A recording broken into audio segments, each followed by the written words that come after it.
He peed on his hands, man. Was it to Pissed get a his better hand. grip or so that no one would touch his bat? I think it would callous his hands up so he had more grip or some shit like that. I don't think try does. Try doing some gardening or something. You can get plenty of calluses. You don't have to piss on your hands. Yeah, I'm about to Google that shit. I'm not putting that into my Google search. I don't like exactly. Yeah, you're right. Let me keep my Google search pure, man. I don't trust my VPN that much. I don't know what the fuck start coming up after that shit. Are you interested in people who piss on their heads? Maybe you like this. All of a sudden, R. Kelly songs are coming up in my playlist. Wait, what's No. Hold on. And we all sitting by our phones, so in about fucking an hour and a half, we gonna get urinary tract this, fucking urine this, and please, I ain't got no. I'm sorry. I'm sorry, guys. I did that to you. Yeah. So when you get a golden shower video popped up in your Instagram feed, it was all my fault.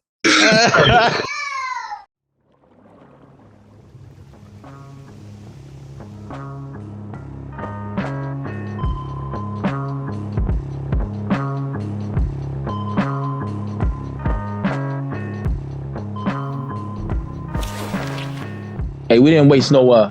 We recording right now, but we really don't waste no time because we talk shit in the beginning and we missed all the good footage that we had in the beginning, my guy. So we getting straight into it right now. You know what I'm saying?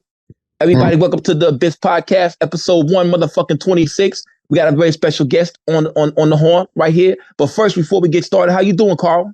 I'm excellent. I'm glad you're back safe from the Midwest. Hey, yeah, I was up there near AM up there, son. I was right around the corner for a second, yo. How was that, man? How was that snowy experience, my boy? Snowy, icy. Fuck, man. Let's see. Treacherous, yeah. That's the word you're looking for. Yeah, what part of the Midwest was you in, first of all? Outside of St. Louis. Oh, okay. Yeah. So you got hit hard as fuck. You felt that snow. Yeah, but first I was in Memphis. You know what I'm saying? So Memphis got snow too. Then we went to it was snowing while I drove to Missouri. Oh, okay. You know it's a hop, skip, and away. It's a different type of cold. I know you got it right now. I don't miss it. I just don't miss it, man. Nah, not at all. Hey, my skin built for that shit, man. I'm like a motherfucking chameleon. My shit shed every month. Hey, yo, boo. Summer. That's how it was. But then you move down here to Atlanta. Soft. Yeah, you just it ain't the same. So you got to go back. I got to go back all the time. So you got to go back. Yeah, you got to keep your blood thick. Right, exactly. Right. You got to keep that shit on you, bro. Yeah. Nah. I can deal with it. I can deal without it, yo. I want my family to come visit me from now on. Just come down here. Just come down here, yo. Just come down here. Well, we've been down there 8 times in a row. I don't care. Come down here. Word. It was around MLK Day. MLK from here. Come down here. Right. Come here. Primo Jeff, how are you? Man, I'm straight, man. Real good. Got that Primo Jeff shirt.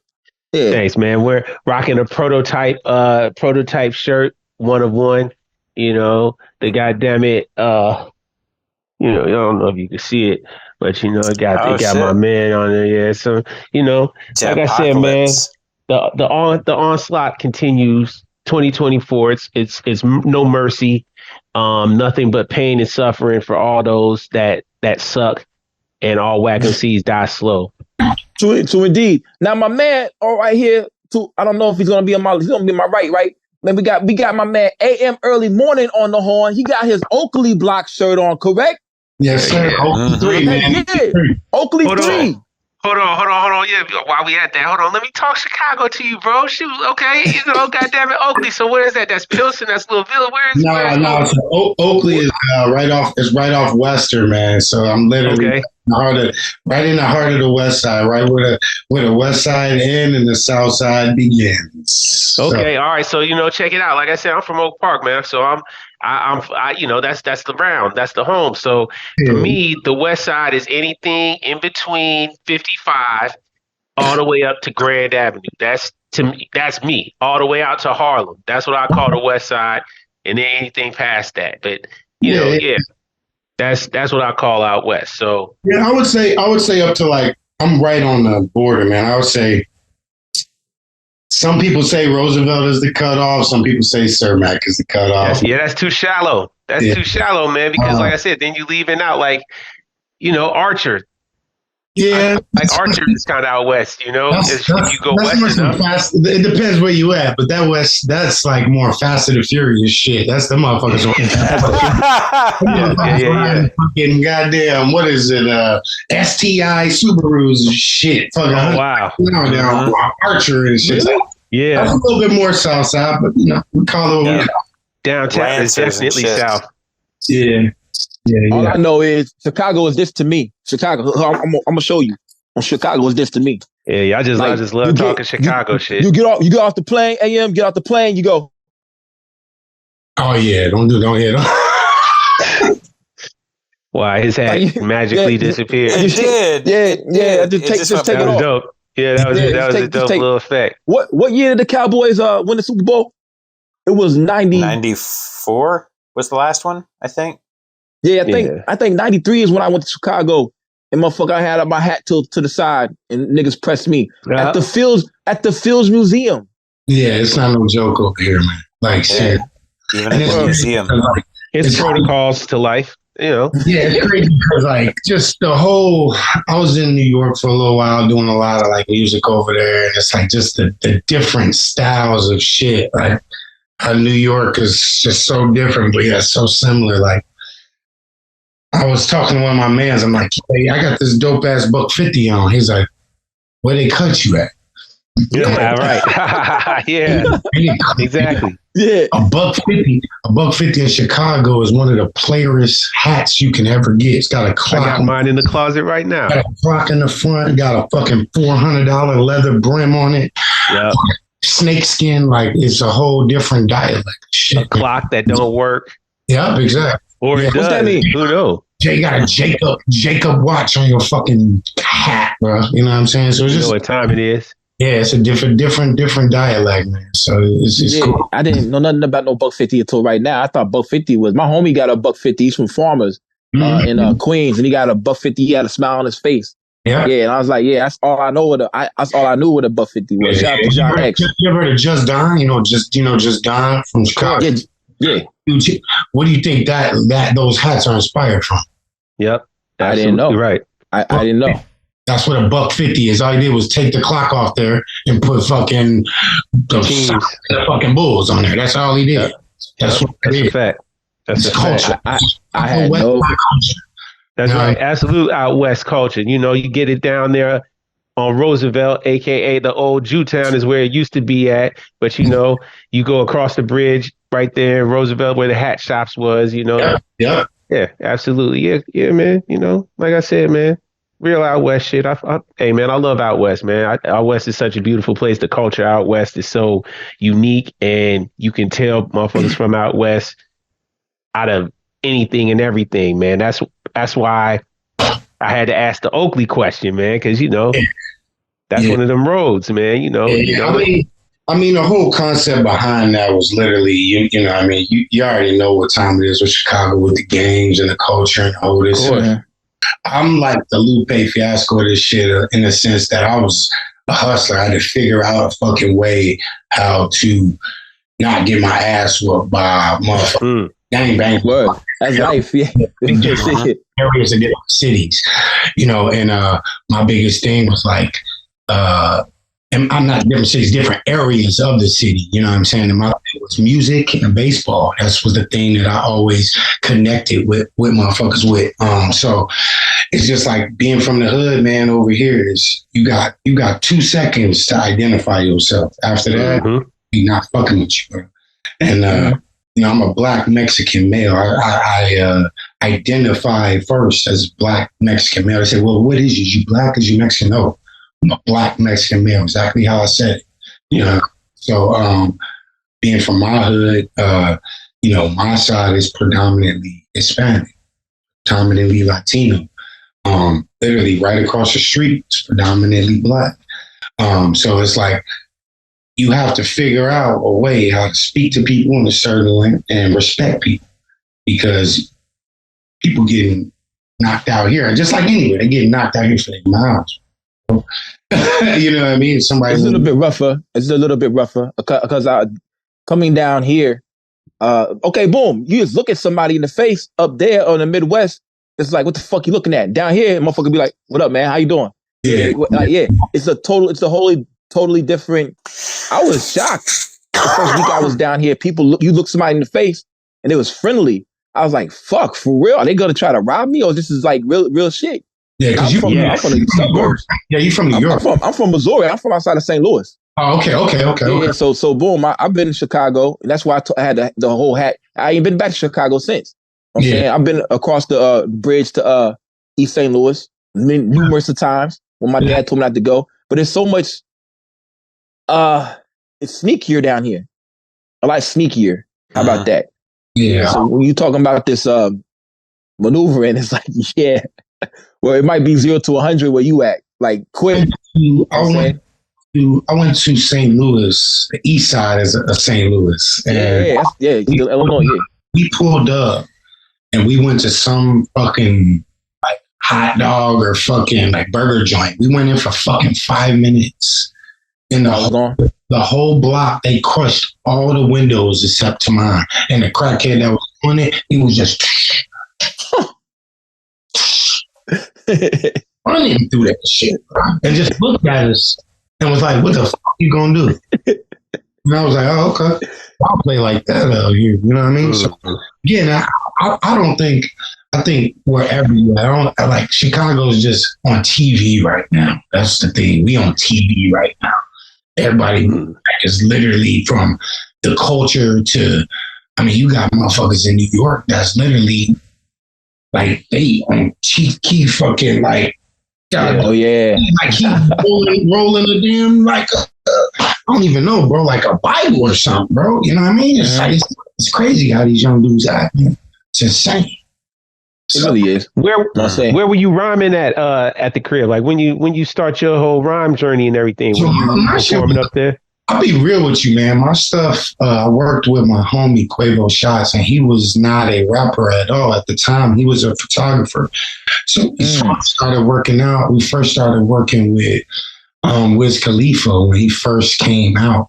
And we seen that just progression of what he was doing from, it just went from 0 to 100 real quick. Then we followed another gentleman by the name of Don Kennedy.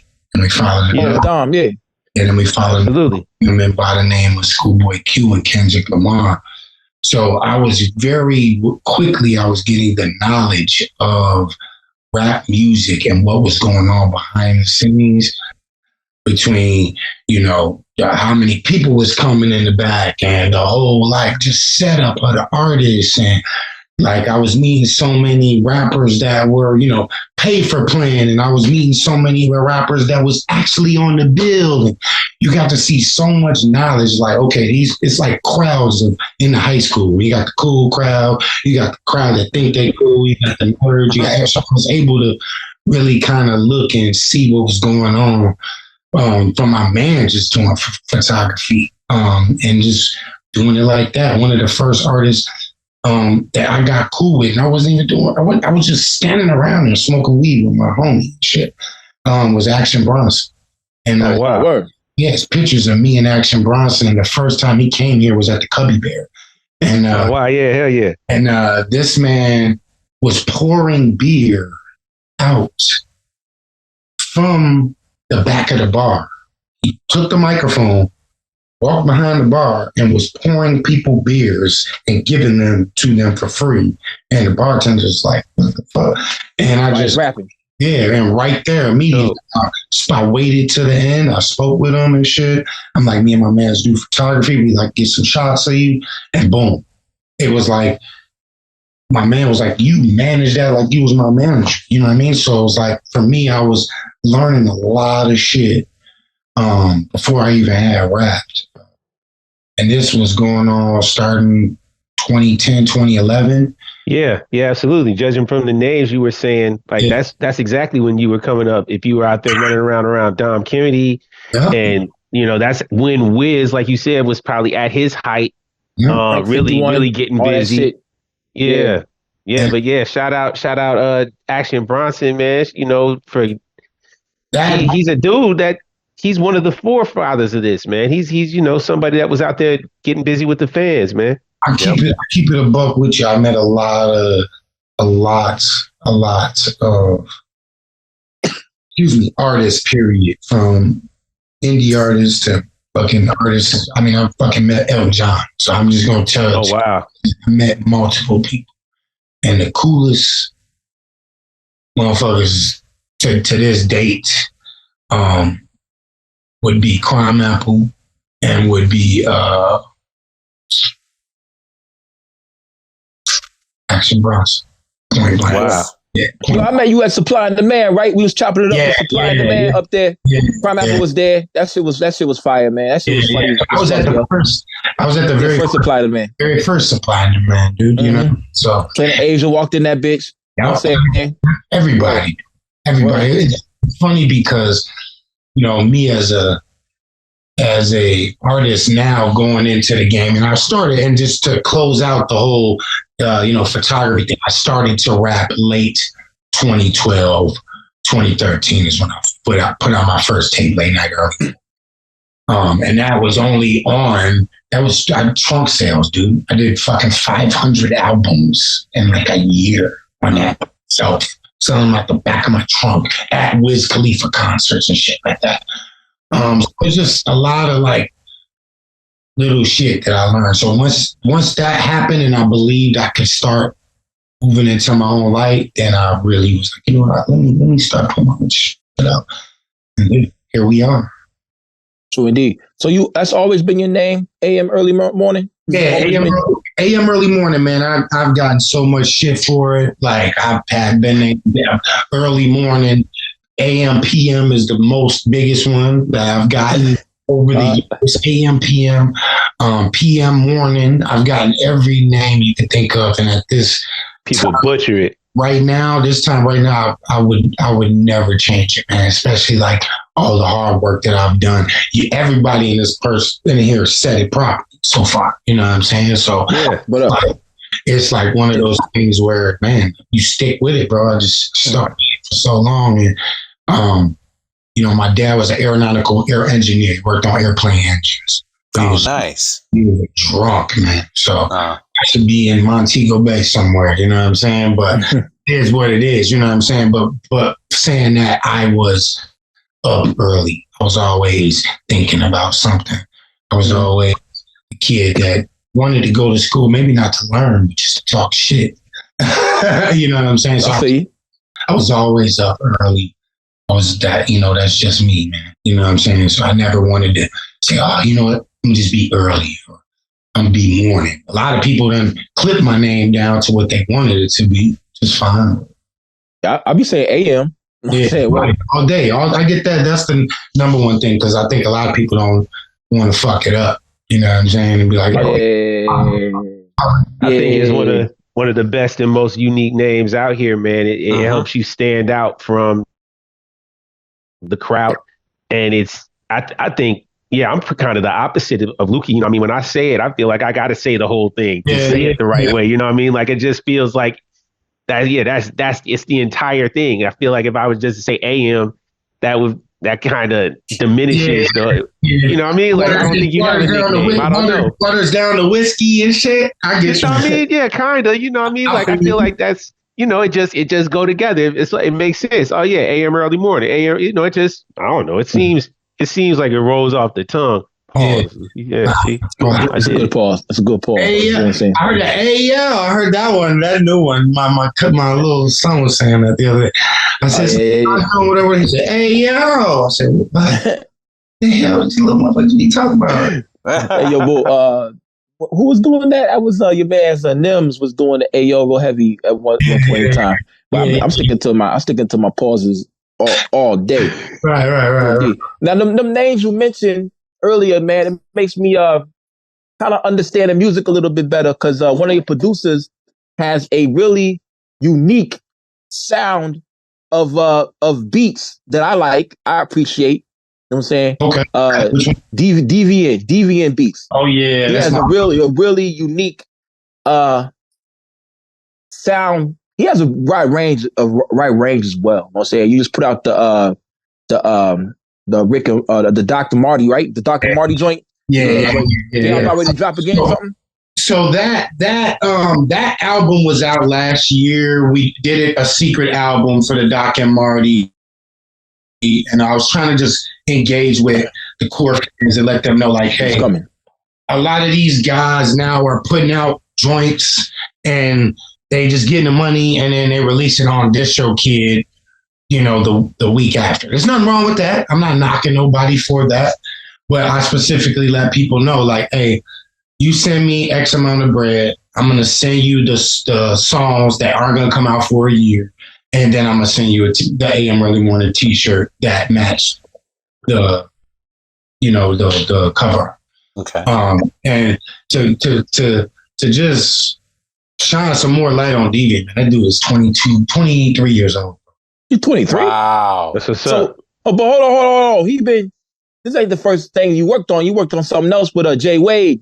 So this is I like this guy, man. He does his homework. I like this guy. Yeah, Justified Truth. And Justified Truth, yeah. Yeah, my guy Jay Wade is the same age. So how old were they when they did that project? So 19, right? Yeah. So Pastel Records is where we're dropping the whole entire Doc and Marty project on streaming. Okay. Those guys, they are 23 now. I've been working with them since they were 20, since they were 21. They just had a following, man, and they were different. And like, thing about Chicago, just like all of these other big cities, I'm sure, nobody really latches on and helps none of the young cats, man. Nobody tells them, hey, do this, do that. And I remember even speaking with a couple of them, and my man Jay Wade was just like, man, some of the guys got backlash because they don't even believe what you're saying. And I'm like, that's typical Chicago for you. You know what I'm saying? And I picked those guys up 2-3 years ago. Jay Wade, Deviant, Cloud Boy, remarkable young MCs that are coming up. And if it wasn't for my man's Jamonte, I wouldn't know shit about it. Shout out Jamonte. Yeah, that's like my brother, man. You know what I'm saying? So it's just like funny, the knowledge that I've picked up from all of this rap shit, man. Like Deviant and Jay Wade, we wanted to put out the Justified Truth. And that was around, I'll be real with you. That was a year ago, 2 years ago. I dropped like fucking 8 projects in the last you've been busy. Yeah, so but we dropped Justified Truth, and that year I did 4 albums. I did Cuss and Tie with Original Super Legend. I dropped that one. I dropped, I think, Oakley 2. Dropped a bunch of shit that year, man. Main response was like, yo, who are these cats? They didn't even know they was young like that. I didn't know either. I didn't know either. You say 22, 23. I'm like, oh man, what you call it? Ja King and Javi Darko age.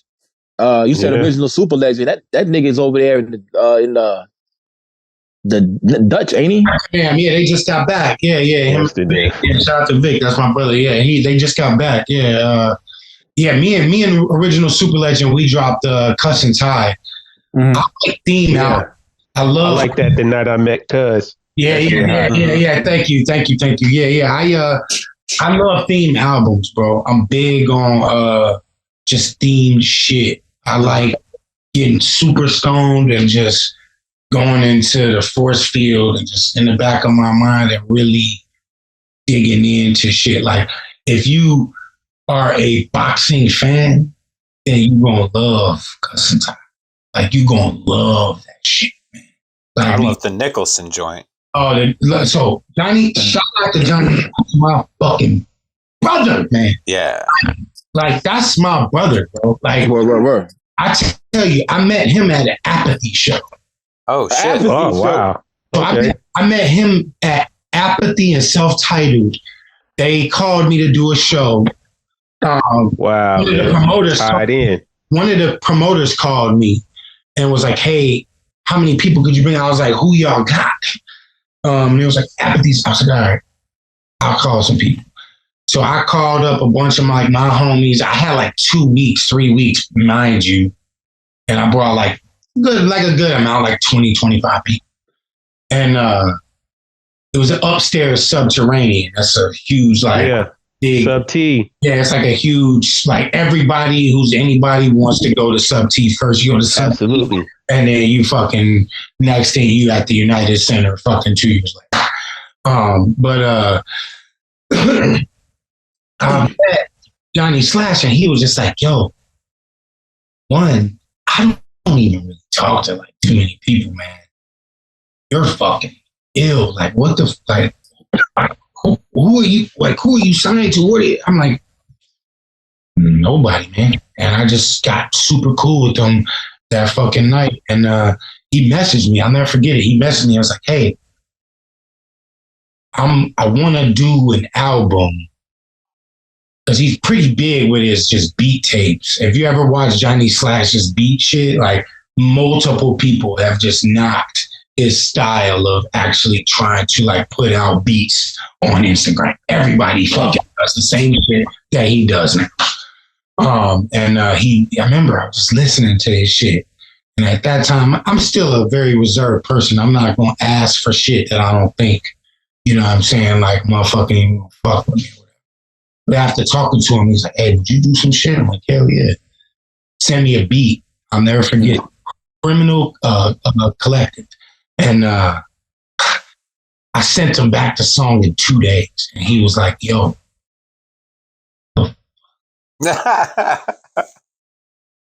He couldn't believe it. Like, he's like, "I've gotten joints back from New York rappers, LA rappers. I've gotten joints back quick. But you sent that shit 2 days." And like, yeah, man, like straight to business is what it is. And I'll never forget. He literally was like, we gonna create something crazy. Like, let's go.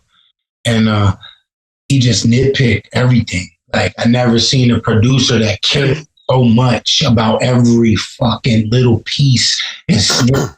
And then when I told him, I'm like, we should make the album ridiculous. I like, you know what I'm saying? I like fucking that movie. I think it'd be a great concept from like, yo, sing. At the time, he was just sing. Here's Johnny. For his little, whatever. V-Tech. V-Tech, yeah. And when I told him that, his mind was blown. And then I hit up, again, another good friend of mine before the madness. Squat. I hit up Squat Deadface. Yeah, shout out Squat Deadface. Before any of the shit, before any of that fucking West Side shit. Yep. It was. That's a Crime Apple joint the Squat did for us. Yeah. And I told him, I'm like, "Hey, I got this album that I'm doing with Johnny Slash." He said, "Oh, I know him, fan." Okay. That's your accent. That's the Australian. Right. And I'm like, I want to, I want to get you to do this joint. I presented him everything. And he's like, "This is a good ass concept." I'm like, yeah. He was like, "All right, no problem. Give me like 2 weeks." And he whipped it up. I'm like, "This is great." And I was like, "I want you to do the backup." And he was like, it's all hand sketch, bro. Like, I don't want to write that song. I was like, "Listen, you doing the back cover, bro. Like, I know you doing it."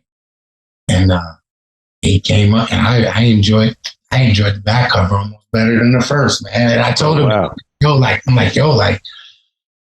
The connection that I have with these people in this industry, man, that's almost the best part of rap shit, like Primo and shit. I've been talking to Primo forever. Like, his messages were like, "Hey, bro, the album is sick, bro."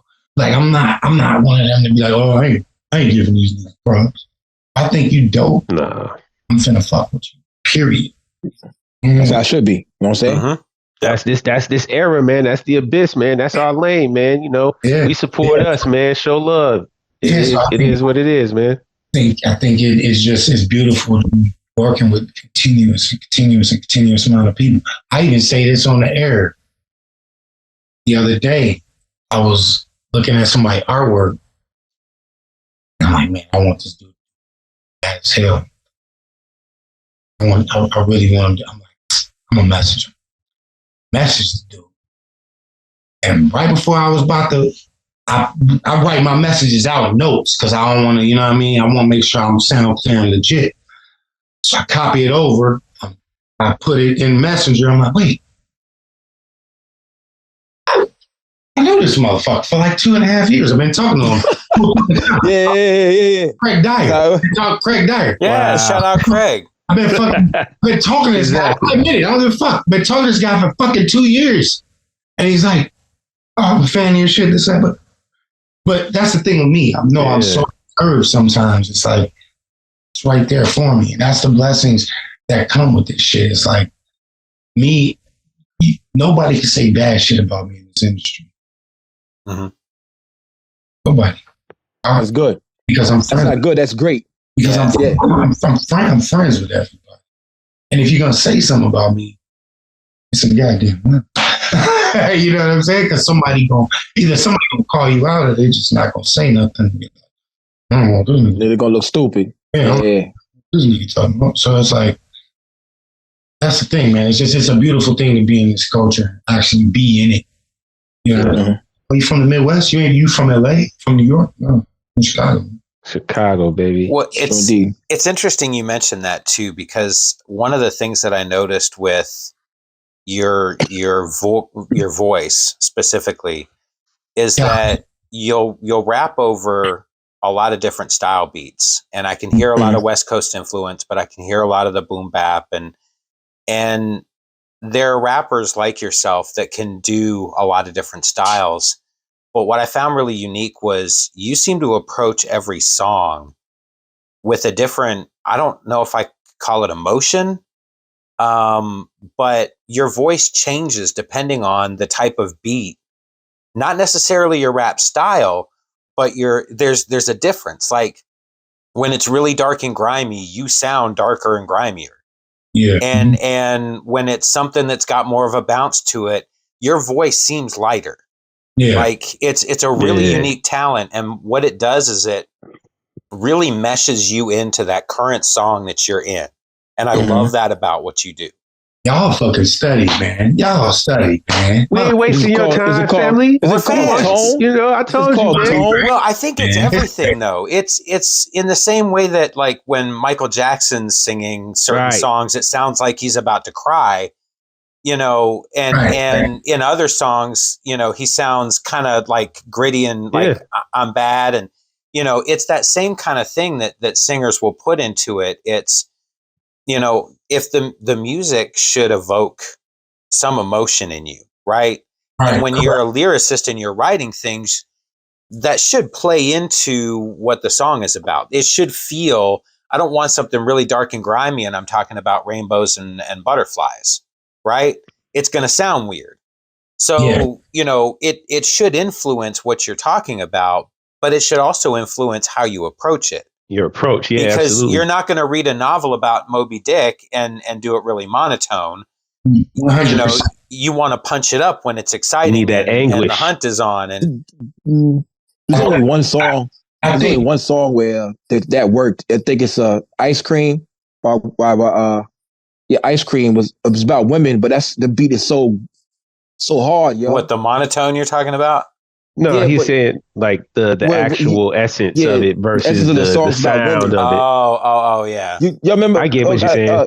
I think there are other songs like that too, though. But Ice Cream's a great example. But I think Ice Cream is definitely a great example, Lukey. I'll feel you on that.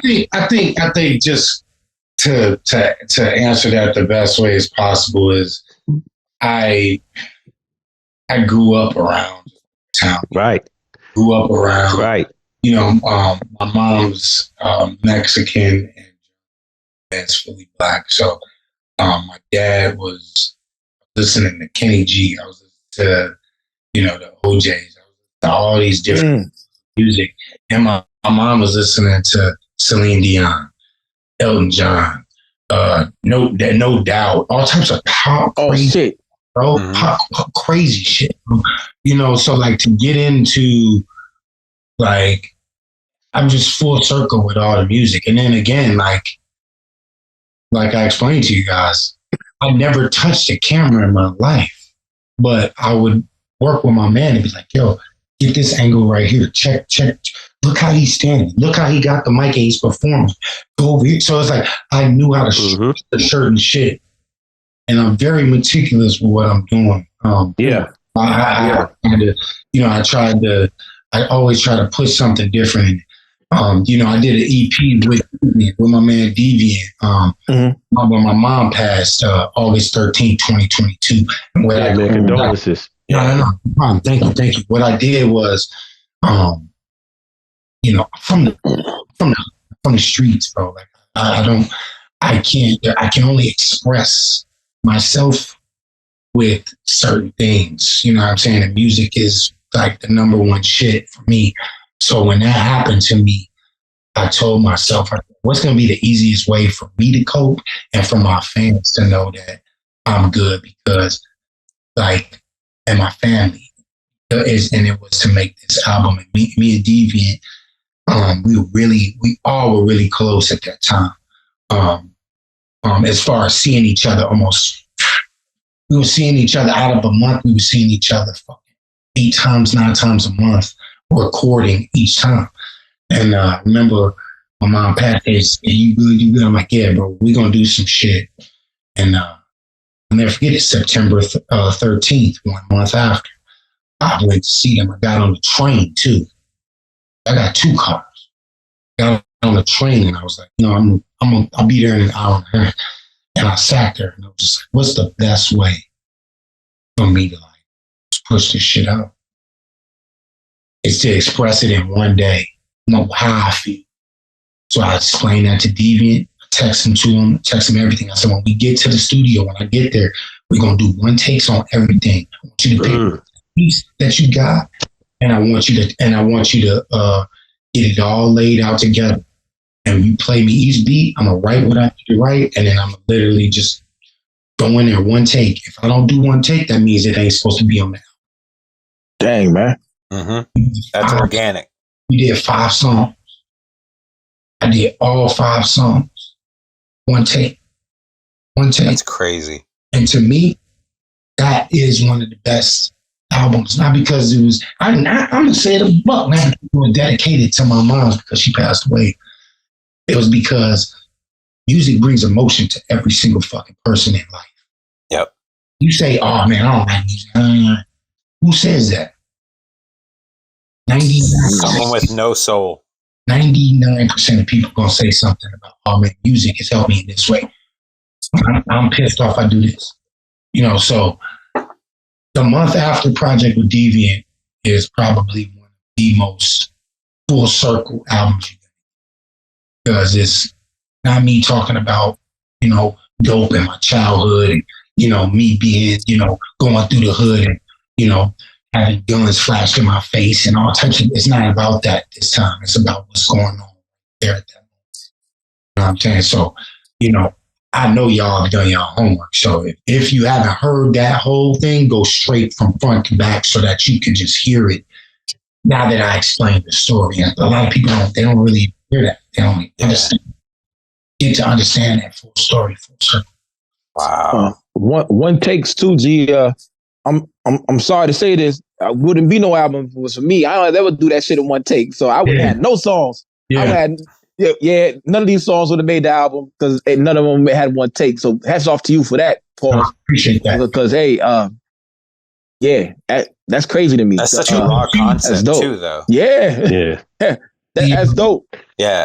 Thank you, man. I really appreciate that. You know, and like through that whole time, you know, that year, it was crazy because, you know, and a lot of people don't know that my mom had multiple melanomas. So she had it in, that's blood cancer. So you can't take out your fucking, you know, kidney cancer. You take kidney out.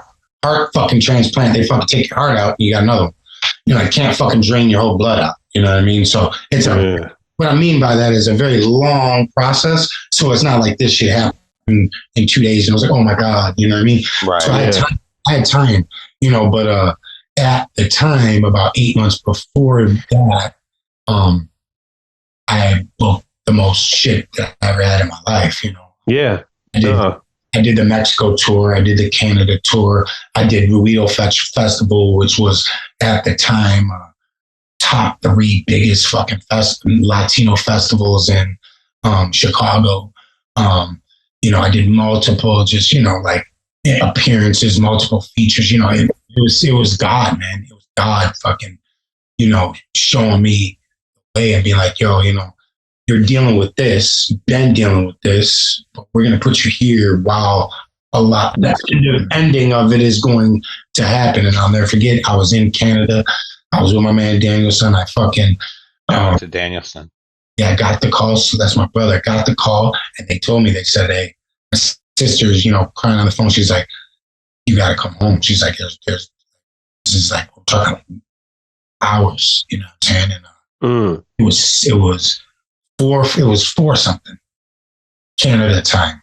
And I looked all the flights and I knew that at the hospital that my mom was at, it was at 9 p.m. was the ending time. And it said I'd get there at 9:45. And, I thought about it before and I'm flashing back to certain events, so but I was on the Canada tour, flashback to the Mexico tour, days before it, when I was in the hospital with my mom. I said, I'm not gonna go to any of the shows. And she goes, she was probably like 2-3 days of almost not being able to talk at that time. She said, I said, I'm not gonna go to the shows. She said, stop being a little bitch. Yeah. Yeah. Salute moms. Yeah. Stop being a little fucking bitch. You worked this long and you already knew I was going to die. Y'all die one day. Right. Fucking everything that you did. You don't go here. Wow. Parody. No. And it's just everything that happened at that time. It all was full circle. You know what I'm saying? So, and I'm a person that lives by that. So, going to that Canada tour now, I'm sitting in Toronto. People texting me, "Hey, I'm here. This is things. I've been waiting to see you. I don't see no Americans. This is fucking incredible. Oh my God, this and that." Thinking about my family, thinking about my son, thinking about everybody. On my sister, I said, "Listen, I booked the first plane back ticket back at 6 a.m., 7 in the morning. Be back in the morning.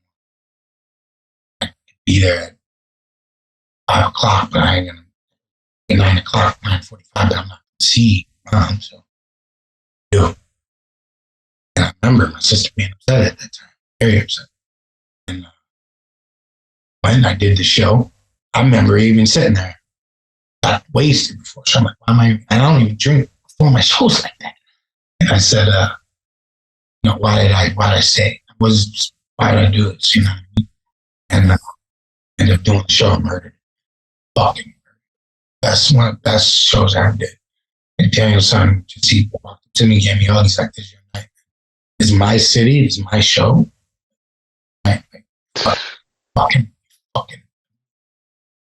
And got on the plane. I got home. I got home at about fucking, it was like 11:30 in the morning next day. Talked to my mom. I fucking told her she couldn't talk at the time. Told her I loved her, everything. Yeah, and then 6:10 the next morning she passed. Wow. Yeah, and most people. Yeah, man, that was a wild time. Just like you said, man. I mean, just through this social media, I've been knowing you, for this long, right? Yeah. And especially that time, it was obvious that was a a trying time for you, but it was also a very special time for you. Yeah. It's like you said, you had everything going on. You was killing. Yeah. You know, you had albums out, everything. You were touring, you were doing your thing. You know what I mean? And then you when you announced your mom passed, I mean, things kind of hit a break, but then you put that album out. Yeah. You know, you put and it was like you came back even more focused, even more meticulous, even more like with a vengeance, more powerful. Like, you know what? Yup. And people like she's pushing me now. Like I'm in it. Let's go. People could not believe, you know, that I dropped that much shit, and I dropped the project fucking month and a half after. Yeah. Craziest part triumphantly. Craziest part about that too is, and I took everything to heart. I took that. You don't go your bitch shit to heart. My mom passed on Saturday at 6 a.m. I did a show at a outside festival at 4:45 that same day. Wow. God damn. Wow. Just got straight to it. I mean, that's what she would have wanted anyway, so that makes sense. Mm-hmm. Yeah. You know, but and I think about it now, I got no problem saying I have no idea. So, yo, I don't know either. Gee, I might have had to take a break, my guy. I know you said that that you was you had time, but yeah, that's tough, bro. Yeah, but it was, you know, but again, like I explained to you, gentlemen, I've been dealing with this since 2017. I never, you know, certain things certain people do, you know what I mean? I was so close and tight with my family, you know what I mean? I always have been my immediate family. And, you know, like my mom's side, it's always hell. They're always fighting, arguing, you know what I mean? That was my mom's shit. If it ain't nobody else, stick with your sister and always be with your sister and your son and make sure you take care of them. Shit, you know, you never know. Mm-hmm. Real shit. You got every day is promised. No, you got seeds. We got kids too. Well, I got one. Yeah, but yeah. I'm done, son. Are you gonna have any more? Yeah, one and done. Like a Kentucky basketball player, son. One and done, man. Like Still batting 1,000. I love mine, man. I love mine, though. We just got back from basketball. That's why it took me so that long to get over it. You know? I feel you, man. Basketball. I don't know if I'm gonna play basketball. I know you a baseball fan. You a Marlins fan for real, or the hat just fresh? Nah, just, you know what? I fuck with leaders, man. Those are my homies out here in Chicago. They always fucking hook me up with shit fresh ass shit. So yeah, shout out leaders. Yeah, this is the champion pack. I can't show you my hair, but this was the champion pack. Came to like 5 different hats. I got them on. No, it's hot. That's a hot color. The khaki. Yeah. I like it. Absolutely, that's khaki and black. That's why I said you like the team where the hat just fresh. Yeah. Cause I got a couple hats of teams. I don't fuck with no team except one team in baseball. Like what's that? One Cardinals, man. Midwest Yankees. Okay. Yeah, that's it. Yeah, whatever, Yankees. Man. I know you like the Sox. That's right. We fans. Absolutely. Sox to the death of me, bro. Hey, yo, Cubs. Baby. Fuck the Cubs. Fuck with the Cubs. I'm originally from Toronto, so I'm gonna say Blue Jays. Sorry. All right, nah, that's cool with that. Yeah, I ain't got no issue with that. I like the Jays. Fuck the Cubs. Fuck the Cubs. I hate the fucking Cubs. Fuck the Cubs. Yeah, we're in St. Louis. You guys like beat each other up every year. It's like I fought people for liking the Cubs. I don't even know why we did that. That shit is stupid. I already know. It's crazy, yo. Like I don't even know. It ain't as serious as St. Louis and the Cubs, but fucking people don't like me because I like the Yankees and I like fucking the Sox. They're like, how's that even possible? It kind of goes hand in hand, though. I fucking love baseball, bro. Like I love it to the death of me, bro. Hey, yo, man, check it out. Baseball raps. I fucks with the baseball raps, but here's the deal. I don't know if I love baseball. I just love that team. It's like I love basketball. I love the Knicks, but I watch the regular season Cardinals games. Like it's just the regular shit. But I don't watch no baseball other teams to the playoffs. None. No, I watch. Yeah. For like 4 years straight, I was going to the fucking what is it? Sox Bat Cage. No, Sox Cubs, the Subway series. Yeah, the fucking the L series. I had to go every fucking year, man. It was like crazy, bro. Yeah, it's a good time. Yeah, it was nuts. It was nuts, man. It was nuts. Yeah, I've been to Wrigley. Fuck that stadium, man. Nah, I'll tell you what, I fucking hate the Cubs, but the Wrigley, man, that's Wrigley's cool. Yeah, Wrigley's cool. Yo, I heard they didn't have no lights for a very long time. No, not until just like right before the pandemic, right before they won right before they won the World Series. That's when they first got lights. Fuck them. They got motherfucking ivy on the fucking wall and shit.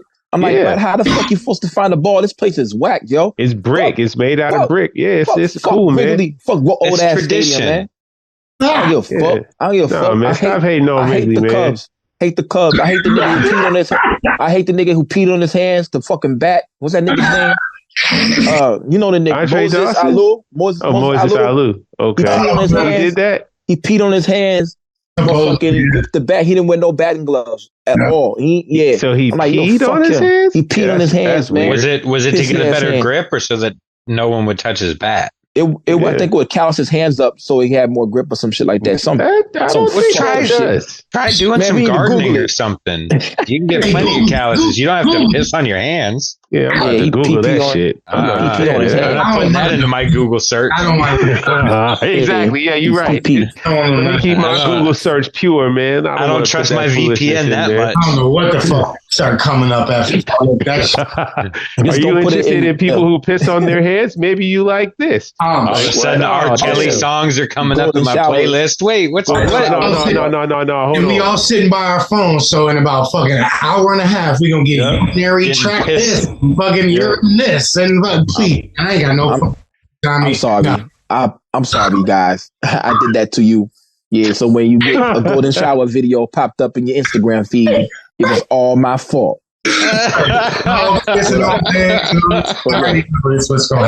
So you're Chicago everything? You Chicago everything, yo. You like, yeah. The Bulls. I'll be real with you, bro. Like, I love the Bulls to death. I love the Bears, even though them motherfuckers, man. You said them motherfuckers. They came back. They did a little justice, but yeah, pretty much. You want to keep Justin, or you want to trade Justin? I don't even know how I feel about it yet with that mixed ass fucking season we had this year, man. I really don't. I'm keeping Justin, man. I don't want to get rid of him. I just need him. Y'all got a head coach for the Falcons? We definitely need him. Shit, we need a lot of them. Yeah, well, that's why I'm saying I don't think the smart decision is to trade him. Like, a lot of people want to trade him and start all over again with this Caleb Williams dude. Yeah, exactly. Well, that's what Justin was to start all over, and he was hurt for a little bit, and he hasn't had the most optimum team environment around him. Right. Success. I feel like, just like you said, man, we add a couple pieces and we going, man. It's over with. Justin is legit. You want to know one of the biggest problems, though, is at the moment, offenses are so nuanced. Playbooks are so nuanced. When you bring a quarterback in, whether it's a new kid or an experienced veteran, you can't for a little bit. It's rare that, not everybody's going to just jump in and know what to do. So you have to expect growing pains. And then with so many of these teams, they're changing offensive and defensive coordinators like every other year. Oh yeah, it's just like everything else. Everything else is so watered down now, and how shit ran. I mean, this shit like customer service now, man. Fucking terrible. Yeah, but y'all don't got no line to protect the quarterback, then it ain't gonna work. No matter how good Fedor Sanders is. Yep. He gonna get tackled. No saying word, and he gonna be on his back paws. Yeah, so that's what you're dealing with right now over there. You need a line. Your baby Bulls suck. Lonzo Ball, where the fuck he at? He ain't played in 12 years. I'm not worried about Lonzo Ball, man. I'm a Kobe fan. I'm not really big on basketball, bro. But are you a soccer? Are you a soccer? Any soccer over there? Not really either. I used to play soccer when I was young, but I'm not into it's a really big thing. I'll be real with you. I watch basketball. I like watch it, but I don't even know players like that, bro. And then like football, and then baseball. I love it. Even baseball. Bro, I used to know every single player. I used to be able to ramble. I'm too hot for this shit now. And then I'm writing all these raps. I gotta remember my raps, not fucking baseball players. I feel you on that, man. I'm not finna do that shit, bro. I feel you on that. My one boy, he sat down. He's like, "I'm finna whoop your ass in Mortal Kombat." I'm like, "You damn sure is finna whoop my ass in Mortal Kombat." That's why I'm not playing. I ain't played that shit in 20 years, my guy. Yo, me either, man. I don't play no video games. Somebody challenged me today on Facebook. He said, "You can't beat me in basketball." I don't even know this dude. He said, "You can't beat me in life in basketball or in 2K." I said, "I don't play games. I ain't talk to you no more, G.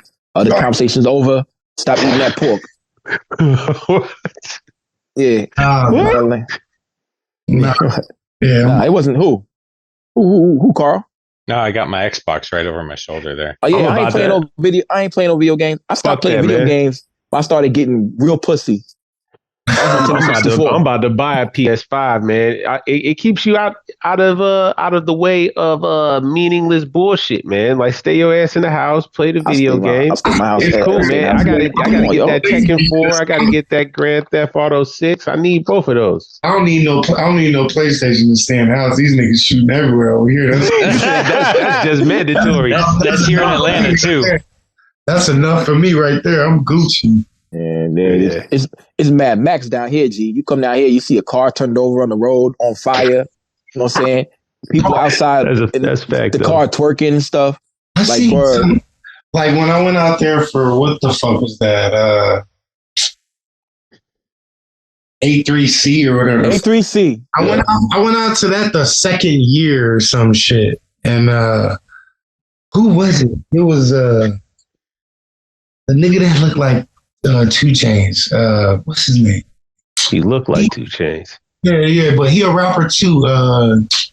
He be out there. What the fuck is his name? Anyway. OG Mako? Nah. It's second AC3, so he wasn't popping it. It's like Cap something. But anyway, long story short. Cap 1? Cap 1? I might have. No, Cap 1, I was going to say, he from the crib, man. He don't look like 2 Chainz. He's kicking with 2 Chainz. Nigga look just like 2 Chainz. Anyway, long story. Who is this? Okay, all right. There, this nigga got pulled over in a Bentley. I'm like, who is this nigga? And they pulled out in Atlanta, and they pulled out a big ass fucking one of them like mini AKs on his ass. A Draco. Yeah. I'm like, what in the fuck? It's different out here, bro. Like, handcuffed him up. Oh shit, I got it on my phone somewhere. I think it was. Dang. It was Cap 1. I feel like, but it was Cap something. Yeah, I'm trying to think. Yeah, shout out Cap 1. You know, like I said, he from the crib, man. He from out west, out south. You know, he certified guy. You know, he's a good dude. But he moved down here, and that's his road dog, 2 Chainz, man. They move around together. I think that was him, man, bro, for real. Could have been, especially, you know, and they definitely get money. So, or, you know, to this day, still, but back then, I bet absolutely he was probably riding in some wild shit. You know, Cap 1 wrote a lot of shit, man. He got a multi-million pen. You know, he's a good dude. And they was riding together early. You know, 2 Chainz was out there.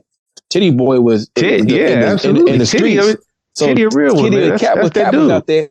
I was like, they told me Titty Boy was the plug. And I was like, the fuck out of here. That nigga played basketball. Because that nigga played in the basketball league. And sure enough, Titty Boy was the plug. I was like, that's a dumbass name. Why come all the hard hood niggas got crazy, got soft ass boo? Oh yeah, he got Titty Boy name, man. Titty Boy, yeah. Where you going? Like, he liked being on his mama titty as a kid. That's how he got the name, Titty Boy. Yeah, he was a titty boy. Yo, who put me onto this shit was my cousin. Needed to buy some weed because it was a drought. He needed to buy some good weed. The Mexicans didn't have the good weed on Buford Highway. The security guard in the Muses told me that was the plug, and he had good weed. Yeah, I was like. Yeah, I'm like, yo. And I was like, no, shout out the Riverdale days. I said, no, he don't. It's a setup, bro. He don't got no good weed. Nuh-uh. You played yourself if you thought that. So that had to be Unsung Stories of Atlanta. If they running together, everybody know Titty Boy had that shit, yo. That nigga was heavy. But if you say it was Cap 1, but Titty Boy had to probably be Cap 1. It was absolutely was Cap. One of the first A3Cs, man. Yeah, big facts. Like, I probably ran into you down there, G, at A3C. Man, again, bro, I've been moving everywhere. around for a minute. Yeah, I've been moving around for a while, man. Yeah, like I said, and it's funny because it's like the shit started I feel like it's way longer than 11. Sowing the seeds. You were sowing the seeds for the plant to grow. Yes, sir. You just gotta water the plant now. Yes, now the plant's turned into a tree. You know what I'm saying?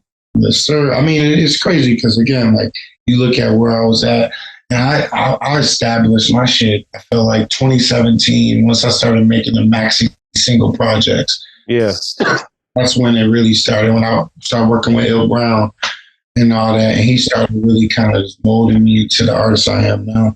One for him, and one for Chance from Naturals, Maneuver 13, rest in peace. One for those guys, like those guys molded my actual career and like who I was going to be. Because I was just some dude in the streets that like listened to music. I didn't really want to even rap at all. I never really rap. They was the ones that pushed me to it. And all the knowledge that I had from the photography and meeting people and being comfortable around people that, you know what I'm saying, would be considered bigger than you or whatever, I went up and, I would talk to them. You know what I'm saying? It's just like when I got the connection, sometimes I'll be like, I know Action Bronson, but I ain't going to ask bro for no favors like that. You know what I'm saying? Mm-hmm. And to be like, bro, what? Ask him if we can get into the next show. I don't even want to ask him that shit. No, ask him, bro. All right, hey, bro, can we get into the next show? Yeah, I just put your name at the front desk. Boom. Shit, okay. I had to really check myself on that shit. Be like, get those blessings, you got to open them up. Mm-hmm. You know what? That whole mentality, the way you talk about that, and even that era, I can see that that's probably why you and Flea probably linked up the way you did, you know what I mean? Or probably kicked it off the way you did. Because that's kind of the mentality that Flea had when he was coming up under Prodigy, like Prodigy being his man. He never really tried to exploit that connection, right? It was just a genuine thing. And Flea wasn't trying to really be rhyming like that. But, Prodigy kind of said, yeah, get busy. You should do that. And he took it and ran with it and started making his connections and there it goes. That's how it went, man. And that was around that same time, like 2017, 18, 19. Like those were the days, man. Like those were the nucleus times of this whole thing. Like that's when people were really making their impression out here, really, really coming out and putting their stamp on things and be like, yep, it's time.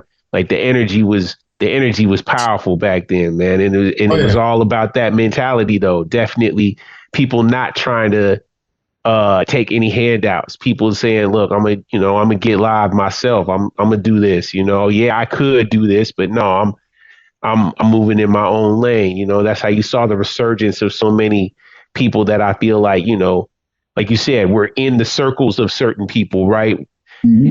But they were like, nah, I'm not even coming out under them. I'm doing my own thing, and they just blew with it. It's perfect example. Like when I met Luke, and that's what's crazy is like I was out there, and I was out there with my man Matt O'Con. You know what I mean? Mm-hmm. Shout out Matty O. That's our man. Yep. I mean, and it's just like stories could go on and on. Right. And right. Like, like I don't really have to. There's in Chicago, there's 30 motherfuckers that are popping right now. And there's 300-400 fucking artists on the same block right now that are fucking rapping. You know what I'm saying? But when it comes down, when it boils down to it, there's a good 30. It was when it was 2018, 2019. There was probably 6. Mm-hmm. Yeah, 5, 6, exactly. Yep. Yeah. That's why I think it's even more dope that you really doing your thing right now for the crib, because that's one of my main. I've always kind of had a lament about it, right? I feel like, especially in this Abyss times, in that time, it was still the fact that the crib, that Chicago was not being represented enough in the emergence of all these people happening out here. There were only 2 or 3 people. We only had 2 or 3 names. You, Vic Spencer, maybe Chris Crack. You know what I mean? Somebody like that. You know what I mean? And this is no disrespect to anyone. But that was at that time. Now we got, I don't know. We cracking right now. Shout out Water. Yeah. Shout out Rufus Sims. You know what I mean? Like, we got names out here. Shout out Fillmore Green. Goddamn it, his names. Rufus Sims is about to pull up in fucking 45 minutes after we're done. Oh, yeah. That's what's up. Oh, wow. That's what's up. We said, hey. Yeah. So it's like. Absolutely. It's one of talk soon. It's one of those things where it's like, like to finish what I was saying, you name those people, and I don't want people to look at me. And you're from Chicago, so you know what time it is. Yeah, and I want people to look at me and be like, "Oh, well, no, that's not correct." Yes, it is correct. Right. It was Vic, it was me, and it was Crack. Yeah. Yeah. And it was my other man who murdered the scene completely. It was Fillmore Green. Fillmore Green, exactly. That's right. After that, then it became a continuous outpour. Then it became, okay, well, now we got this person, and we got this person, we got that. And some of these guys are great. I don't hate on nobody, you know what I'm saying? But a lot of these motherfuckers got it real messed up. Like they're coming out here with these awards and shit. I saw that. I saw that going on. I ain't heard of 90% of these niggas. And some of the niggas that's on there, they know that they paid to get on shit. You just said the quiet part out loud, bro. Like, I was hoping it wasn't one of those things where people kind of had to pay to participate, but to be honest, that's typical Chicago shit. You know what I mean? Like, motherfuckers are gonna be like, yeah, we having an awards. Yeah, you pay us X amount, we'll put you in the running or whatever. You get a performance out of it too. The thing is now everybody's latching on and seeing what's happening. One of my boys told me the other day, he said, "Yo, how do you got so many cool fucking cover arts?" Because I fucking took time to speak to people. Right. Made this shit happen for myself. You know what I'm saying? Like, a lot of New York cats still throw me shade in the sense where they be like, "Who is that?" Oh, is that my Chubbs? Shout out Chubbs. My man fucking cold cut boss and shit. Bub Styles. Yeah. Bubs. And Chubbs. They showed me mad love. You know what I'm saying? Like Crime Apple. When I brought him here, he showed me mad love. I was the first person to bring Jay Worthy here. I was the first person to bring fucking Rome Streets here. First person to bring Crime Apple. Second person about to bring second time I'm about to bring Crime Apple back. Yep. I'm gonna try to get to that one. I was the first person to bring out John Monty. I was the first person to tell people about John Monty, and now everybody knows who the fuck he is. I like all that shit, bro. And I don't even claim it. I don't need to be like, I told you so. But when niggas start acting like they know everything, it's like goofy, bro. You know what I mean? It's funny because I guarantee I heard so many people that, who is this guy? And then he throws all his own shows. Oh, well, how does he throw all his own? What?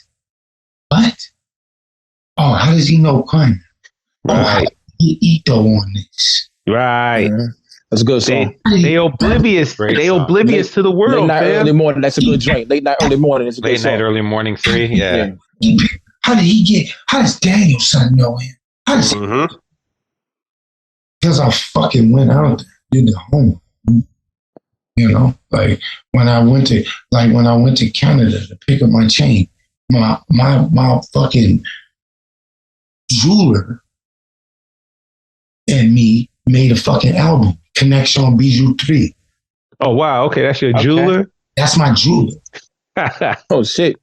Oh shit. My album Funk Low. Funk Low, Connection Bijou 3. Hey, if it ain't Funk Low, you a dumb hoe. Like we done come on, man. We done made all this shit up. And like we did our own shit, bro. You know what I mean? Wow. Traveled out to Canada, did the shit with Daniel's son, found fucking Funk Low. I was like, oh shit, you rap and you make jewelry? All right, well, we're gonna do an album. You're gonna make my whole chain and my pinky ring, and then we'll fucking create the album and push it out to the people after they see my shit. Like, come on, man. Come on. Crazy. I've never heard nothing like that before. It's just a different. It's just a. Yeah. It's a different. I've never heard nothing like that. Yeah. Yeah. Yeah. You know, bro, that's kind of fire, bro. Yeah. I never heard nothing like that. Yeah. Connection Bijou 3 means jewelry connection in French or whatever the fuck. Mm-hmm. So it's like that's what that meant. You know what I mean? Like, all right, we're gonna make this from scratch and you can rap. Let's fuck. I'm gonna come out here, I'll do 3 songs. You come out here, get some of the bread for the chain, make a couple joints, and then I'll come back out there, pick the chain up, and I'll fucking finish the album with you. That's how I started, and that's how I finished. Everything I do has a theme, and most people don't even realize. You know what I'm saying? Like, my next album, Nightwalker, we doing 4. It's not even an album. I don't know. I'll tell it over. I don't even give a fuck. It's 4. It's 4 EPs. In Chicago, we got this game. I'm sure it's another game. It's a game everywhere else, but it's called pitching quarters. You stand on the line. Niggas will fucking pull out fucking $5,000, bro, and say, "Hey, I'm gonna stand at this crack. I'm gonna pitch this quarter, and if it hit the line, whoever get closest to the line or closest past the line gets the fucking $5 grand." Mm-hmm. They played out west. So what we gonna do pitching quarters. We gonna do each quarter of 2024. We gonna drop a project, 4 songs, and each project is gonna be created by each cover art is gonna be created by Craig Dyer. Nice. Oh wow!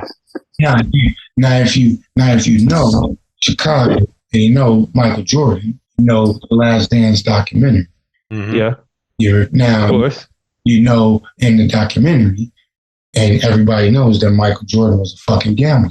So, in the Last Dance, what did he do? He pitched quarters.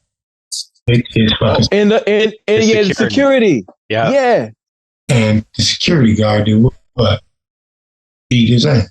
Mm-hmm. Yeah, he got mad. Yeah, he didn't like that at all. So that's the thing. Those are the type of concepts that I'm trying to just come with unique shit. And again, bro, I forgot all about that shit on that part. Yeah, that shit was kind of fire. That's a deep culture cut. Out west is the best, baby. And it's crazy because I live 10 minutes walking from where Michael Jordan. Yeah, I guess so. When Michael Jordan. You had Oakley and Taylor or something, boy. Yeah. Okay. Say less. When they won the first shit, they burned down the whole. Like I told you, it's the Mexican side I live on, black side on the other side. The black people, they burnt down the whole fucking side of their street over there. All down. Projects and everything. They just rebuilt. That's some wild shit. They rebuilt it by 2012 or something like that, 2013. I loved when the Bulls won, man. Every time the Bulls won, it was crazy. It was one of the best times in the city. You could go from neighborhood to neighborhood. You could move around, man. We were definitely riding up and down Washington or riding up and down motherfucking Laramie, Division. We were all everywhere, just riding through the city, North Avenue all the way down to Western, bust a right, take Western down to Chicago Avenue, bus back up, just riding, man. It was those were glorious times, man. Wish I could have been riding at that time. I was young as hell. I just remember my pops and them jumping around and my uncles and them jumping around.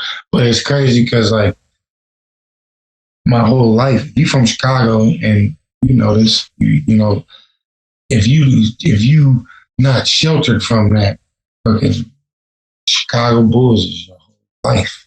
Yeah. Mm-hmm. Everything you see, that's what that is. Can be if you want it to be. It's there for you. Yeah, you know what I'm saying? So indeed. So, Born, this first quarter's coming, and it's by the Juliet. The album's by the Juliet. Pitching Quarters, so it's on the way, right? yeah, so we just finished the first series. I'm not even supposed to be saying all this. My bad. It's all right. It's a safe place. It's a safe place.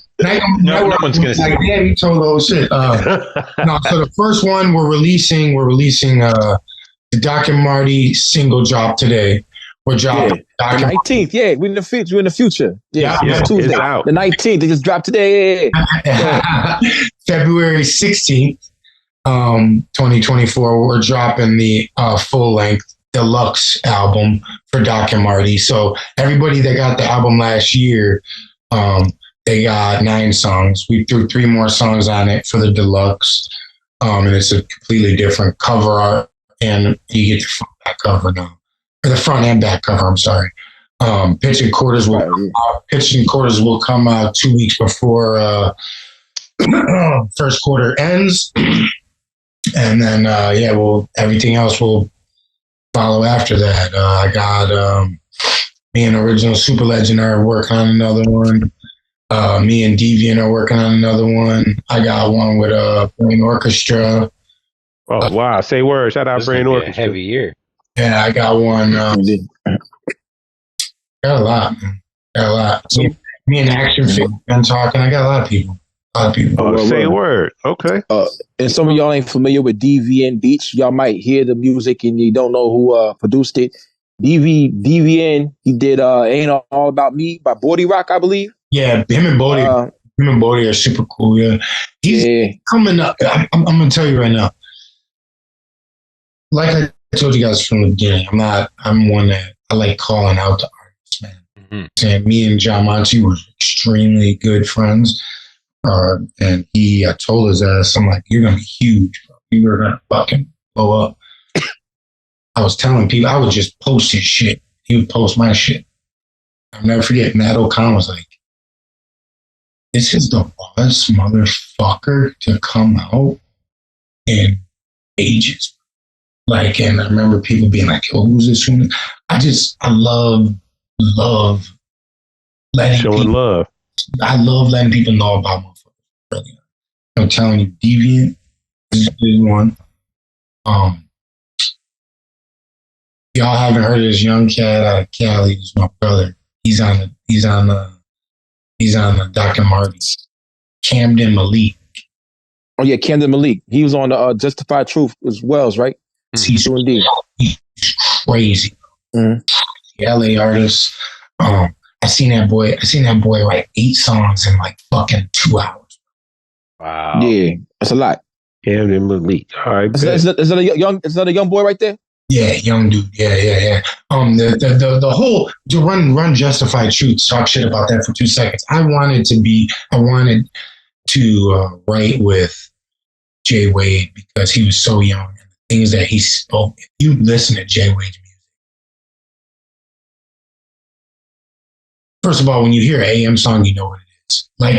Like you guys were saying, I may switch up the tone of my voice, but you hear the beats and you hear me on it, you know what you're gonna get.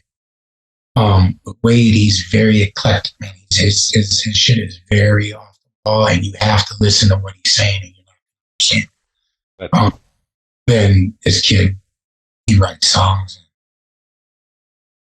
in 15 minutes, 20 minutes, and it's not, no, sometimes he'll be like, yo, hey man, I'm sorry, man, I want to go to 32 in 20 minutes.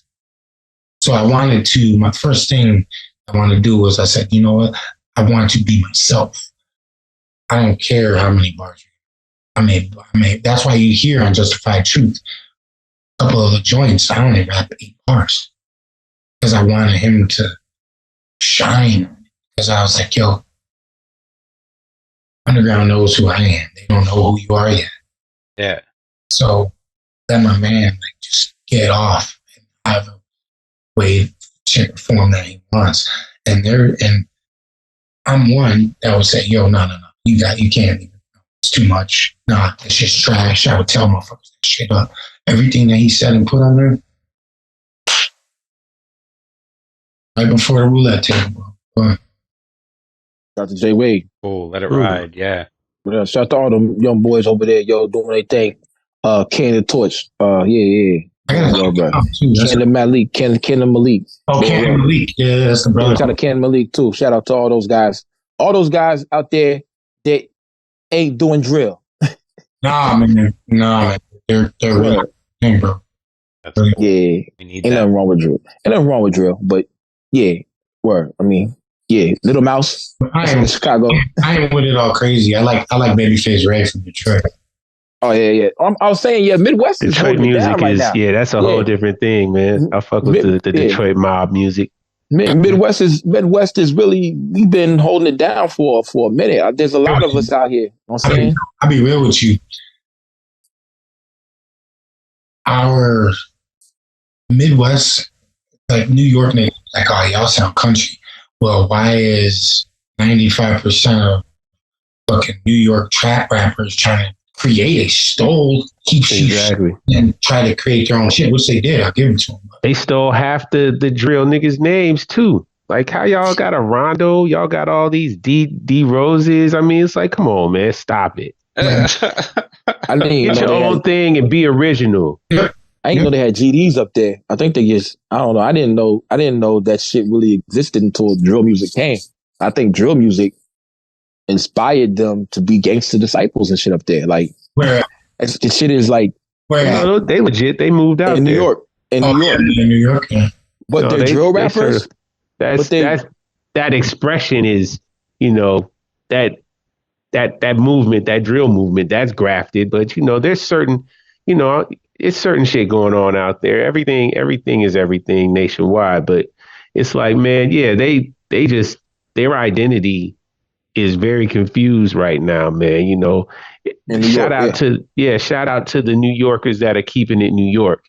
But at the same time, I think one of the things a lot of people don't think about when it comes to New York is that New York is a very cosmopolitan place. And when you use that word, it like really applies to New York because it's a mismatch, quilt of a bunch of different things from all over the place that's all thriving together, man. So it's pockets of all type of shit out there.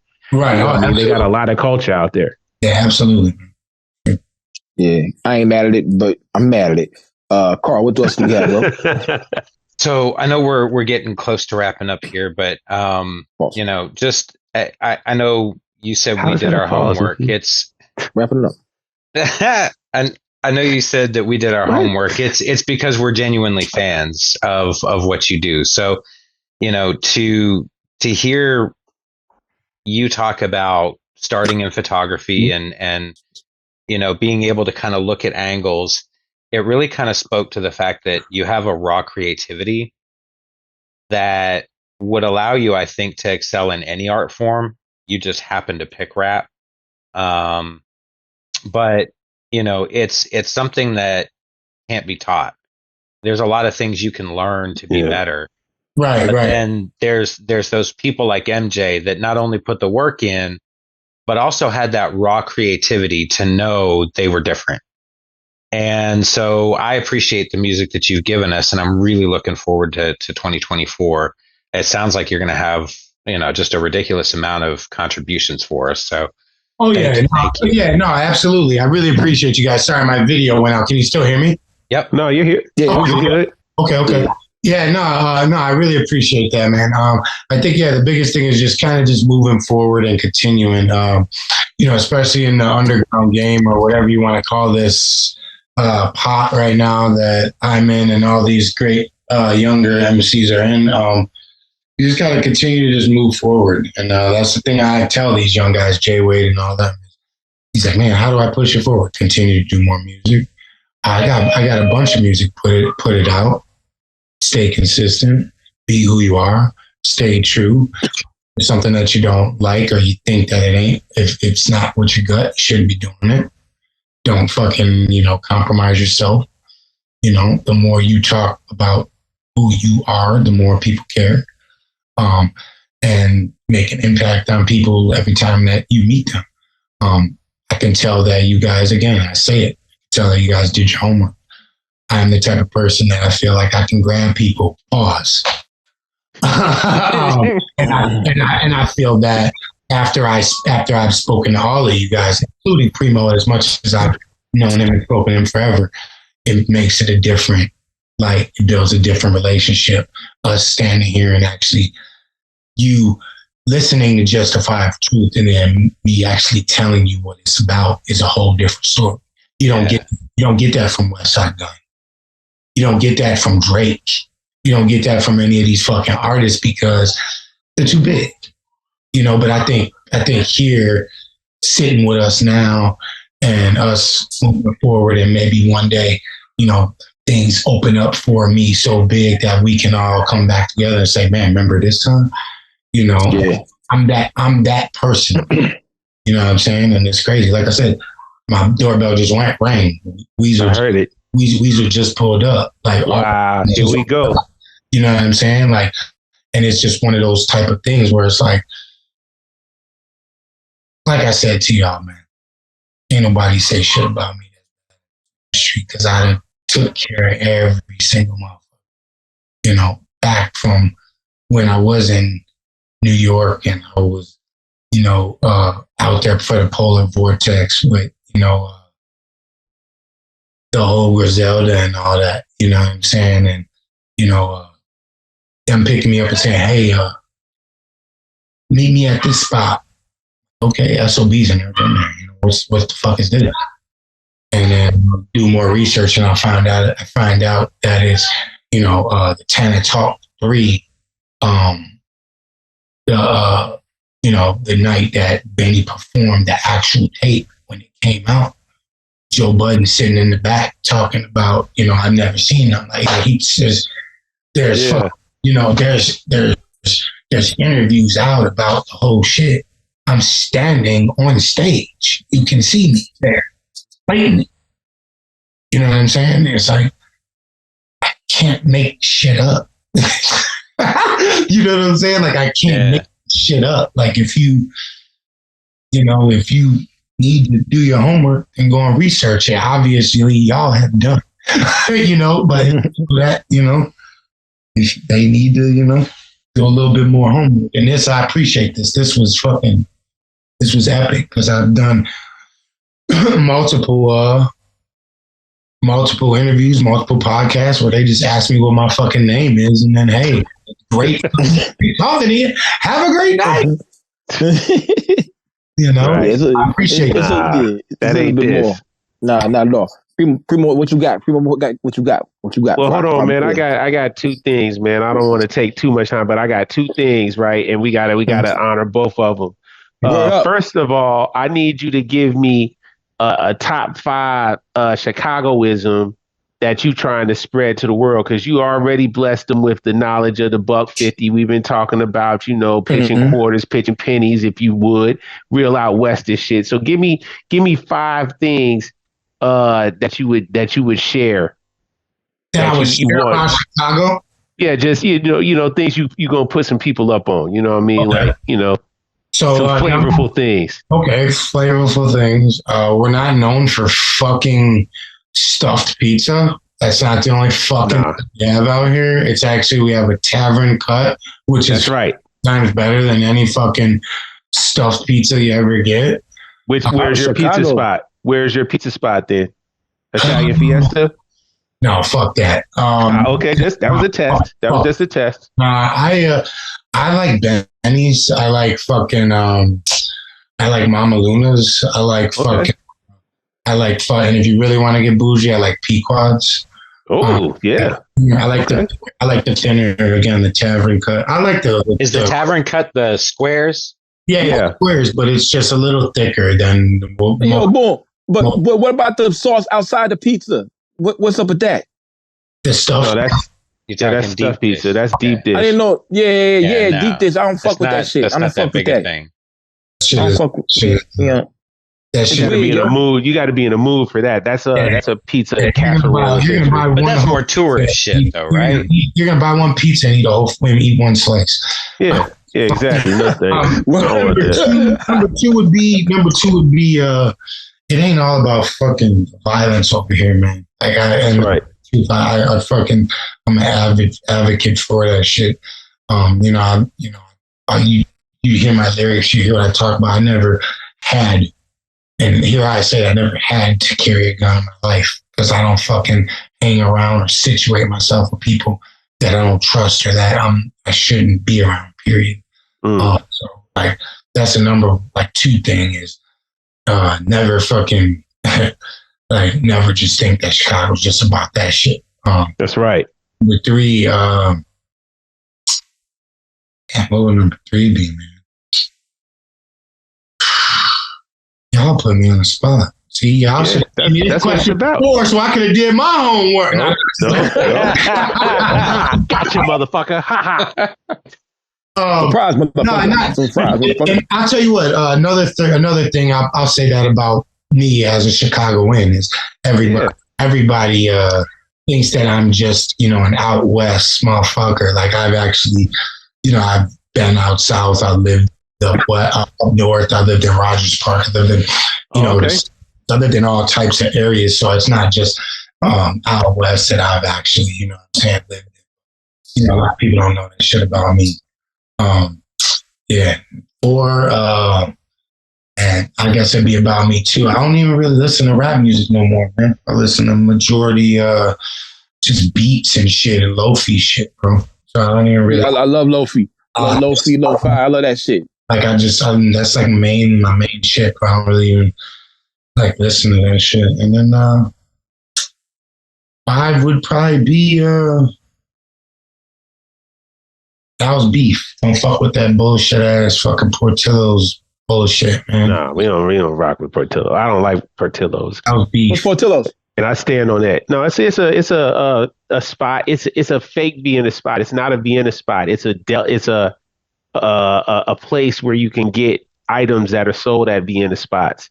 Go to a random Vienna spot. You want to go to some random no-name ass spot. Personally, I like Maxwell Street. So like when they used to be the real Maxwell Street. Yeah, that's for me. When they moved it over and it was actually on fucking Maxwell. Yeah, absolutely. No, I go to Independence, the goddamn Independence 290. That's my spot. Ooh, that one's crazy. I don't go over there. That's my grandma's house. So I'm right over there. You know what I mean? Yeah, Independence and Fillmore. So that's I'm over there. I said something about them over there, man. I love that. They just crazy over there, bro. Yeah. But I'm What I said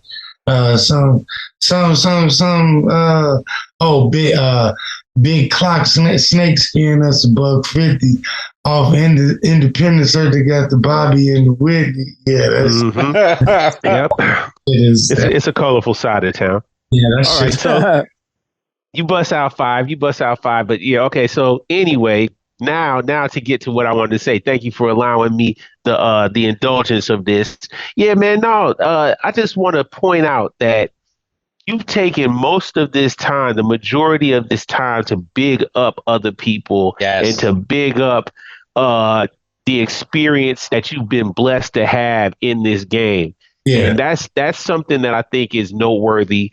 Earlier in the conversation, you were saying how there's this rift, right, between generations or between hierarchy in this game that we in, right, where there are people don't want to reach down. But we've just sat here and listened to so many tales of you reaching down for shorties and showing love and giving the opportunities and giving the good words, the knowledge, just the attention, the time, and the kind words to just people, man, or that you've been privy to words and everything that have motivated you and kept you meticulously focused on being the best you could be in this. Since you decided, you were like, yo, this is just like the photography that I was doing.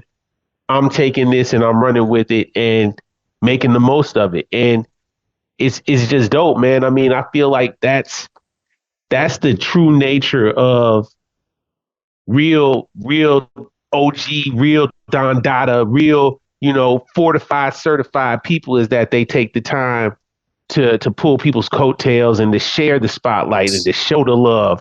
And it ain't no it doesn't diminish you to show love, and you know that, and I think that's why you thrive. And like I said, man, salute to you. I'm just happy you could come out and kick it with us. Definitely. No, absolutely. Thank you. I appreciate y'all. I appreciate y'all, and told a couple homies I was coming on here, like, oh shit, let's go. You know what I'm saying? And what's up? It's one of those things, again, where, like I said, I just like doing it because nobody did that shit for me. My mom did that for shit. Right. Shit. That's it. Nobody taught me. Nobody taught me the shit that I'm doing. I've been around a bunch of old heads because I wanted to be around. But and even that, the old heads that I was around, they weren't finna give you nothing. You had to. Nope. That shit. So I worked for my spot. I'm not gonna sit here and act like I'm, this and that person, but I know that I'm humbled enough to say that, again, I'm blessed to be fucking where I'm at, and these things, they continue to happen. I've had negative things happen with this shit, but I'm in that street element where I'm not gonna talk to you. Continue to go back and forth and shit.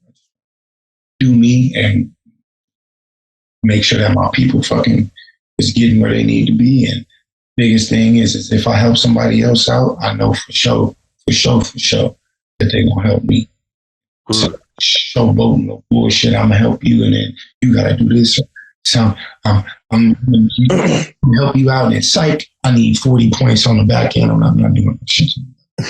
What up? I feel you on that, man. But always forward, never backwards. You know what I'm saying? I bit that from the Luke Cage show. You know what I'm saying? And we with you, my guy. We with you, man. Always good vibes. You know what I'm saying? Well, we over here. You know what I'm saying? We in this niche community together. You know what I'm saying? I said it's right? I said niche. Mm-hmm. Nailed it. Yeah. Right on the head. Got my pause. I got my primo jab on. Yeah, I got my primo jab on. My big words. Yeah. Primo jab froze. Yeah. I don't know. Battery's just disappointed in the pause. But like I said, I appreciate y'all, man. Like I said, there's more to come. AMearlyMorning.com. Yes, yeah. That's where you can find all my shit from my music, all of Oakley merch that's left. If anybody trying to get some more Oakley merch, best get it, because this sizes and sections and pieces, and this sold out and that sold out. So, it's stuff left. I don't know if y'all can still see me, but this was one-on-one. One-on-one exclusive, you know what I mean? And, we just, like I said, we going to keep working. Hey, man. Boom. Watch out for them 4 quarters. You know what I'm saying? Pitch some quarters, man. Each quarter. It's going to be there. It'll be probably the last 2 weeks of March, or the 2 weeks of the last 2 weeks of the end of the first quarter, and then the second one follow right behind that. We got a cool, super dope feature on the first one. We already got a super dope feature on the second one.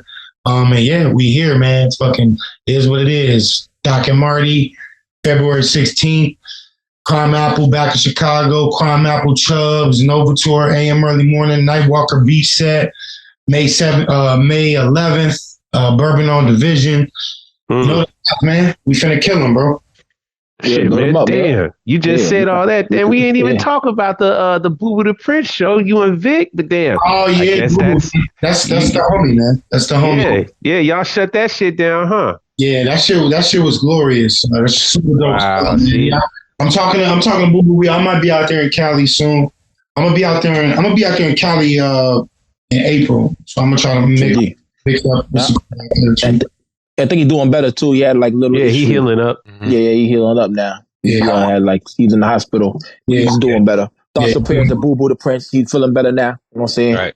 Hey, man. Thoughts and prayers out to the Royal Flush, man. Absolutely, keep him in your thoughts and prayers as he's battling cancer. Yes, sir. He's battling it. He's gonna fight it. He's gonna beat it, man. Let's send our energy to that good brother, man. The mayor of Flushing, Queens, man. He done a lot of good work, man, out here, man. He a good dude. Absolutely. So indeed. So with that right there, everybody, you know what I'm saying? Keep that under your hat. Everybody have a good week, good weekend, and we'll see y'all motherfuckers next episode. This has been issue number motherfucking 126 of the motherfucker, the bitch podcast. Motherfucking, I got the numbers right again, guys. Yeah. Primo jab, Carl, you know what I'm saying? We got AM early morning. We'll see y'all motherfucker next week.